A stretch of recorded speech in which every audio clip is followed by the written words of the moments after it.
anciens et les pasteurs religieux empruntent tout le chemin des pharisiens et qu'est-ce que leur essence? L'homme a été corrompu et vit dans le piège de Satan. Tous les hommes vivent dans la chair, dans des désirs égoïstes. Pas un seul d'entre eux n'est compatible avec moi. Il y en a qui disent être compatibles avec moi, mais qui adorent tous de vagues idoles. Bien qu'ils reconnaissent mon nom comme saint, ils empruntent un chemin opposé au mien et leurs paroles sont pleines d'arrogance et d'assurance. Car, au fond, ils sont tous contre moi et incompatibles avec moi. Chaque jour, ils cherchent des traces de moi dans la Bible et trouvent au hasard des passages appropriés, qu'ils lisent sans cesse et récitent comme des écritures. Ils ne savent pas comment être compatibles avec moi, ni ce qu'être en inimitié envers moi signifie. Ils se contentent de lire les Écritures aveuglément. Ils restreignent au sein de la Bible un Dieu vague qu'ils n'ont jamais vu et qu'ils sont incapables de voir. Ils la sortent pour la regarder pendant leur temps libre. Ils ne croient en mon existence que dans le cadre de la Bible. Pour eux, je suis identique à la Bible, sans la Bible, je n'existe pas et, sans moi, la Bible n'existe pas. Ils ne prêtent aucune attention à mon existence ni à mes actions, mais accordent plutôt une attention soutenue et particulière à chacune des paroles des Écritures. Beaucoup d'entre eux pensent même que je ne devrais pas faire ce que je veux faire, à moins que ce ne soit prédit dans les Écritures. Ils accordent trop d'importance aux Écritures. On peut dire qu'ils donnent trop d'importance au sens littéral des mots, au point de mesurer chaque parole que je prononce et de me condamner en s'appuyant sur chaque verset de la Bible. Ils ne recherchent pas la voie de la compatibilité avec moi, ni de la compatibilité avec la vérité, mais plutôt celle de la compatibilité avec les paroles de la Bible. Ils croient que tout ce qui ne se conforme pas à la Bible n'est pas mon œuvre, sans exception. De tels hommes ne sont-ils pas les fidèles descendants des pharisiens? Les pharisiens juifs ont utilisé la loi de Moïse pour condamner Jésus. Ils n'ont pas cherché la compatibilité avec le Jésus de l'époque, mais ont consciencieusement suivi la loi à la lettre, au point de finalement crucifier l'innocent Jésus, l'ayant accusé de ne pas suivre la loi de l'Ancien Testament et de ne pas être le Messie. Quelle était leur essence? N'était-ce pas qu'ils n'ont pas cherché la voie de la compatibilité avec la vérité? Ils étaient obsédés par chacune des paroles des Écritures, ne prêtant aucune attention à ma volonté ni aux étapes et méthodes de mon œuvre. Ce n'étaient pas des gens qui cherchaient la vérité, mais des gens qui s'accrochaient aux mots avec rigidité. Ce n'étaient pas des gens qui croyaient en Dieu, mais des gens qui croyaient en la Bible. En somme, ils étaient les chiens de garde de la Bible. Afin de protéger les intérêts de la Bible, de défendre sa dignité et de protéger sa réputation, ils sont allés jusqu'à clouer le miséricordieux Jésus sur la croix. Ils l'ont fait simplement pour défendre la Bible et maintenir le statut de chacune de ses paroles dans le cœur des gens. Ils ont donc préféré renoncer à leur avenir et au sacrifice d'expiation pour condamner à mort Jésus, qui ne s'était pas conformé à la doctrine des Écritures. N'étaient-ils pas des laquais de chaque parole des Écritures? Voulez-vous recevoir la grâce de Dieu? Rejoignez notre groupe WhatsApp en cliquant sur le lien dans notre profil et envoyez « Grâce 2025 ». Étudiez la Bible avec nous chaque jour à 17h et 20h. Et qu'en est-il des hommes d'aujourd'hui?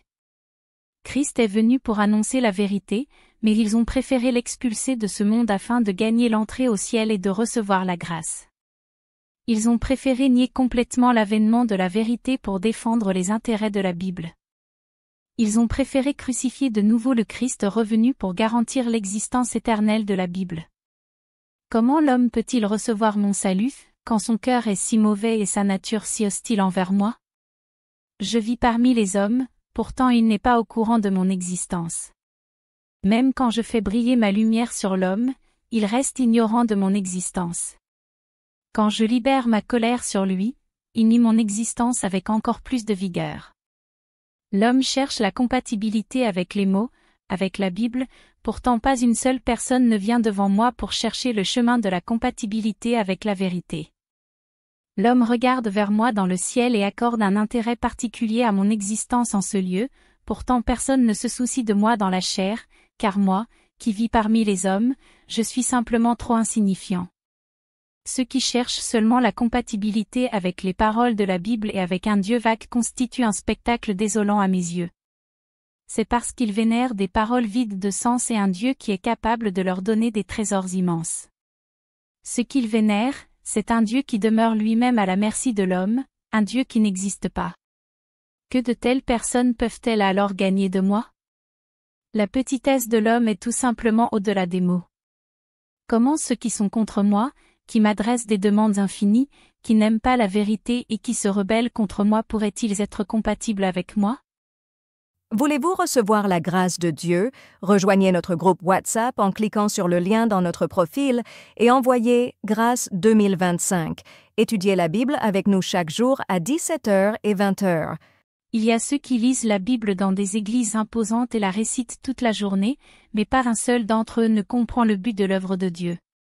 Aucun d'entre eux n'est capable de connaître Dieu et encore moins capable d'être en accord avec la volonté de Dieu. Ils sont tous des gens vils et inutiles, ils se placent en hauteur pour sermonner Dieu.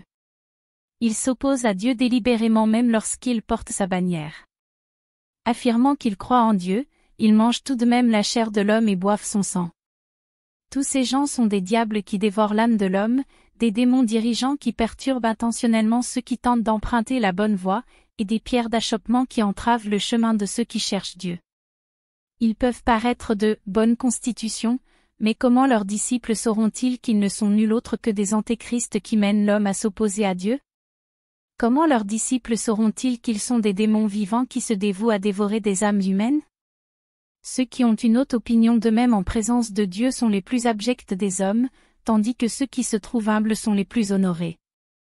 Et ceux qui croient connaître l'œuvre de Dieu, et qui sont capables en plus de proclamer l'œuvre de Dieu aux autres en grande fanfare en même temps qu'ils le regardent directement, sont les plus ignorants des hommes. De tels gens sont sans le témoignage de Dieu, ils sont arrogants et pleins de prétentions. Ceux qui croient qu'ils ont trop peu de connaissance de Dieu en dépit de leur expérience réelle et de leur connaissance pratique de Dieu sont ceux que Dieu aime le plus. Seuls de tels hommes ont un vrai témoignage et sont vraiment capables d'être perfectionnés par Dieu. Ceux qui ne comprennent pas la volonté de Dieu sont des opposants à Dieu, ceux qui comprennent la volonté de Dieu, mais ne pratiquent pas la vérité, sont des opposants à Dieu, ceux qui mangent et boivent les paroles de Dieu, mais s'opposent à l'essence des paroles de Dieu, sont des opposants à Dieu, ceux qui ont des notions sur Dieu incarné et en plus ont l'intention de se rebeller sont des opposants à Dieu, ceux qui jugent Dieu sont des opposants à Dieu, et quiconque est incapable de connaître Dieu et de témoigner de lui est un adversaire de Dieu. Voulez-vous recevoir la grâce de Dieu? Rejoignez notre groupe WhatsApp en cliquant sur le lien dans notre profil et envoyez « Grâce 2025 ». Étudiez la Bible avec nous chaque jour à 17h et 20h. Regarde les dirigeants de chaque religion et de chaque confession religieuse, ils sont tous arrogants et suffisants, et leurs interprétations de la Bible manquent de contexte et sont guidées par leurs propres notions et leur imagination. Ils comptent tous sur les dons et la connaissance pour accomplir leur travail. S'ils ne pouvaient pas prêcher du tout, les gens les suivraient-ils? Ils possèdent tout de même une certaine connaissance et peuvent prêcher quelques doctrines, où ils savent convaincre les autres et se servir de quelques ruses. Ils se servent de cela pour tromper les gens et les amener devant eux. Théoriquement, ces gens croient en Dieu, mais, en réalité, ils suivent ses dirigeants. Quand ils rencontrent quelqu'un qui prêche le vrai chemin, certains d'entre eux disent « Nous devons consulter notre dirigeant pour les sujets qui concernent la foi ». Vois comme les gens ont besoin de l'accord et de l'approbation des autres quand il s'agit de croire en Dieu et d'accepter le vrai chemin, n'est-ce pas un problème? Que sont donc devenus ces dirigeants? Ne sont-ils pas devenus des pharisiens, de faux bergers, des antéchrists et des obstacles qui empêchent les gens d'accepter le vrai chemin? De telles personnes sont du même genre que Paul. Nous avons prêché l'Évangile à de nombreux dirigeants des cercles religieux maintes et maintes fois, mais quelle que soit la manière dont nous échangeons sur la vérité avec eux, ils ne l'acceptent pas. Pourquoi en est-il ainsi? Cela est dû au fait que leur arrogance est devenue une seconde nature et que Dieu n'a plus sa place dans leur cœur. Certains diront peut-être, les gens qui sont sous la direction de certains pasteurs du monde religieux sont vraiment très dynamiques, c'est comme s'ils avaient Dieu parmi eux. Prends-tu l'enthousiasme pour du dynamisme? Aussi nobles que puissent paraître les théories de ces pasteurs, ceux-ci connaissent-ils Dieu? S'ils craignaient vraiment Dieu au fond d'eux, inciteraient-ils les gens à les suivre et à les exalter? Seraient-ils en mesure de contrôler les autres? Oseraient-ils empêcher les autres de chercher la vérité et d'explorer le vrai chemin? S'ils croient que les brebis de Dieu sont en réalité les leurs et qu'elles devraient toutes les écouter, alors n'est-il pas vrai qu'ils se considèrent eux-mêmes comme Dieu? De telles personnes sont encore pires que les pharisiens. Ne sont-elles pas des authentiques antéchrists?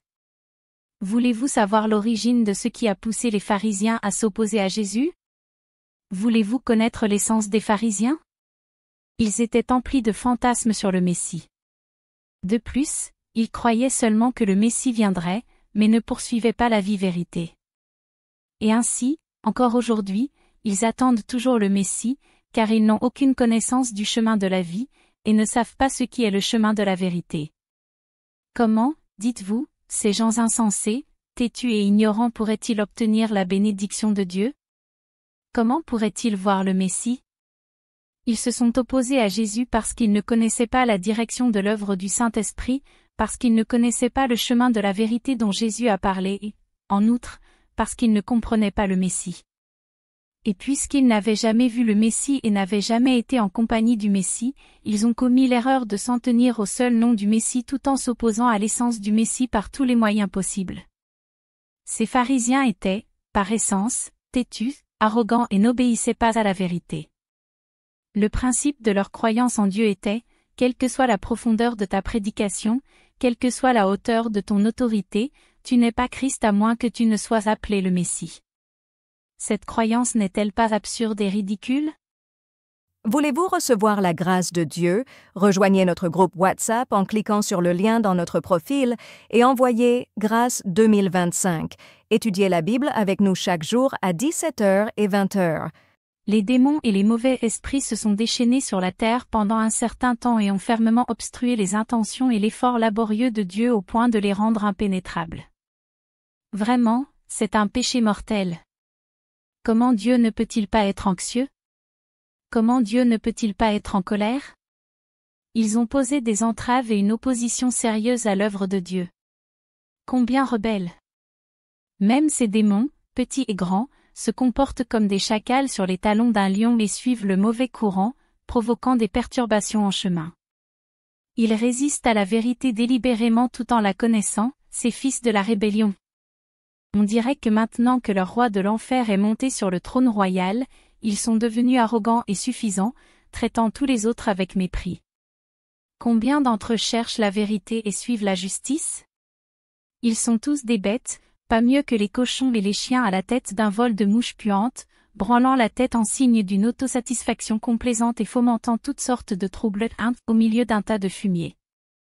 Ils croient que leur roi de l'enfer est le plus grand des rois, ignorant qu'ils ne sont rien de plus que des mouches puantes. Et pourtant, ils tirent profit du pouvoir des cochons et des chiens qu'ils ont comme parents pour dénigrer l'existence de Dieu.